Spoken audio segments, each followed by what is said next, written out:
நெய்தல் திணை தாய்க்கு உரைத்த பத்து. நெய்தல் திணைக்கு தொல்காப்பியர் கூறிய பெயர் யாது?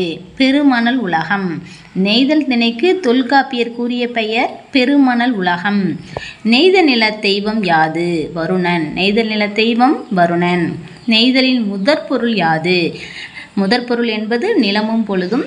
நிலம் கடலும் கடல் சார்ந்த இடமும், பொழுது 6 பெரும்பொழுதுகளும் சிறுபொழுதுல ஏற்பாடும். ஏற்பாடு அல்லது ஏற்பாடு. நெய்தலின் முதற்பொருள் நிலமும் பொழுதும். நிலம் கடலும் கடல் சார்ந்த இடமும், பொழுது 6 பெரும்பொழுதுகளும் ஏற்பாடும். நெய்தலின் உரிப்பொருள் யாது? இறங்குதலும் இறங்குதலுக்குரிய நிமித்தமும். நெய்தல் திணையில் அமைந்த பாடல்களின் ஆசிரியர் யார்?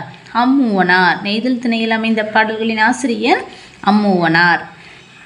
தாய்க்கு உரைத்த பத்து என்றால் என்ன? தலைவியின் நிலையினை தோழி தன் தாயாகிய செவிலித்தாய்க்கு கூறுவது அறத்தொடு நெற்றலின் ஒரு பகுதியாகும். இதனை தாய்க்கு உரைத்த பத்து என்ற தலைப்பில் அம்மூவனார் அமைத்துள்ளார். இப்பகுதி ஈன்ற தாய்க்கும் செவிலித்தாய்க்கும் பொதுவாக அமைந்துள்ளது. அதாவது தலைவியோட தோழியோட அம்மா தான் செவிலித்தாய். அவங்க தலைவியை நல்லா பார்த்துப்பாங்க இல்லையா, அவங்க தான் எல்லாமே செய்வாங்க. ஸோ ஈன்ற தாய்க்கும் செவிலித்தாய்க்கும் பொதுவாக அமைந்தது. அதுதான் தாய்க்கு உரைத்த பத்து.